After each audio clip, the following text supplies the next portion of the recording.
সৰি বুলি ক'লে তো শত্ৰুকো ক্ষমা কৰি দিওঁ, তোমাক তো ভাল পাওঁ মই।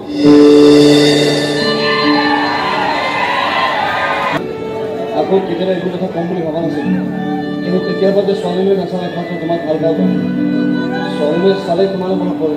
বুকুখন ধপ ধপ কৰি থকা চলি আছে। উৰে ৰাখি মই লিখাব লৈছোঁ কাঁহৰ ঔষধ, অঁ ঠিকেই, মোৰো কাহ হৈছে কথা।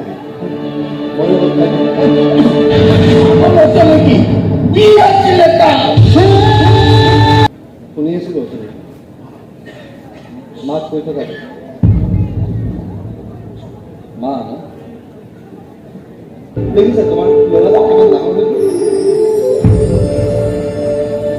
মগজুটো কেৱল সৰু হৈ থাকে, নহ'লে তোমাৰ দেউতা কিমান কষ্ট দিলে। মোক ক্ষমা কৰি দিব পাৰিব কিয় কৰিলে মোৰ কৈশোৰ মই ভাত নাখালে তোমাৰ দেউতাই ভাত নাখাই জানো, মই কেৱল নাহিলে তোমাৰ দেউতা শুবলৈ নাযায় আৰু মই সেই মানুহটোক বিষ খাবলৈ বাধ্য কৰা হ'ব। মই নাজানো তোমাৰ যাৰ লগত বিয়া হৈছিল কিমান বেয়া, কিন্তু এই মুহূৰ্তে যেনেকুৱা লাগিছে যে পৃথিৱীৰ আটাইতকৈ বেয়া তোমাৰ এই ল'ৰা আমাৰ আনে ভোট কৰিলে চৰি ক'বলৈ বাধ্য কৰা। আজি মই কৈছো পাবা চৰি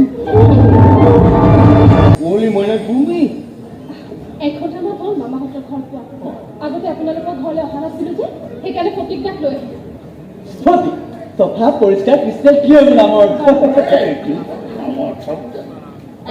ঘৰটো চাই চাই কথা পাতিম, ইয়াৰ ৰুমটো চাব পাৰিম। মোৰ ৰুমটো কিয় চাব লাগিব কৈছে নহয়, সকলো মিলি পেলাই বিয়া হ'ব।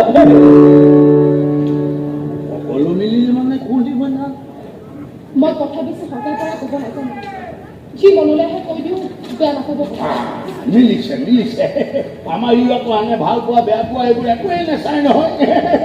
কৈ দিয়া মোক বিয়া কৰালে মোৰ ভণ্টিৰ দায়িত্বও ল'ব লাগিব, মানে তাইক একেবাৰে বিয়া দিয়ালৈকে। এই পুলিচৰ ঝামেলাবোৰতো আছে। পুলিচৰ ঝামেলা মানে কি কয় নব মানে নবনিব ফিল্ডটো আহি গ'ল যে মুখৰ পৰা ফিল্ড কিয় লাগে নব বুলি চিন্তা আপুনি কৰে কি নব। ল'ৰা এটা আহি টকা অলপ দি গৈছিল, ৰাইজৰ টকা বুলি ময়ো ৰাখি দিলোঁ। পিছত পুলিচে তাক লৈ আহোঁতে গম পাইছে সি যে সংগঠনৰ। থানালৈ গৈ কিবা কিবি লেখা মেলা কৰিহে আহিব পাৰিছোঁ। হ'ল বুলি মানুহ ইমানো গুৰুত্ব হ'ব নাপায়। সেইকাৰণে কৈছোঁ সকলোবোৰ দায়িত্বই ল'ব লাগিব, হ'বনে নহয় কোৱা? কাঠে পৰিছে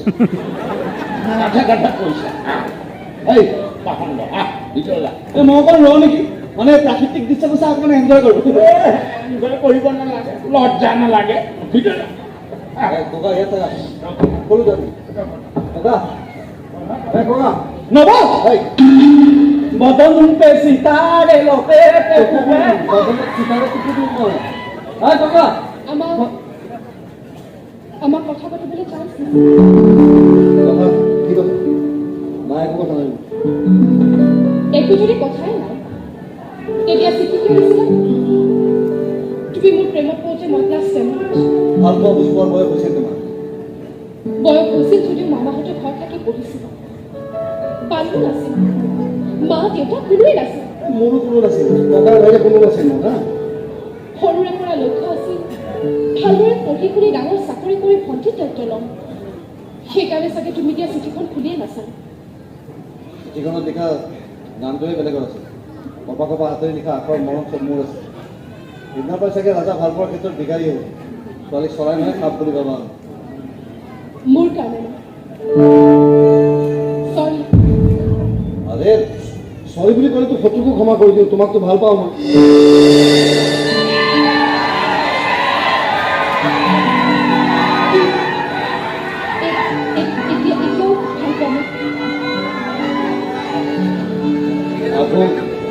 আকৌ কেতিয়াবা এইবোৰ কথা ক'ম বুলি ভবা নাছিল কিন্তু কেতিয়াবা যে ছোৱালীলৈ নাচালে একমাত্ৰ তোমাক ভাল পাওঁ ছোৱালীলৈ চালে তোমাৰো মনত পৰে বুলি কৈ চাগে নিজৰ মনটো কাটি দি আছে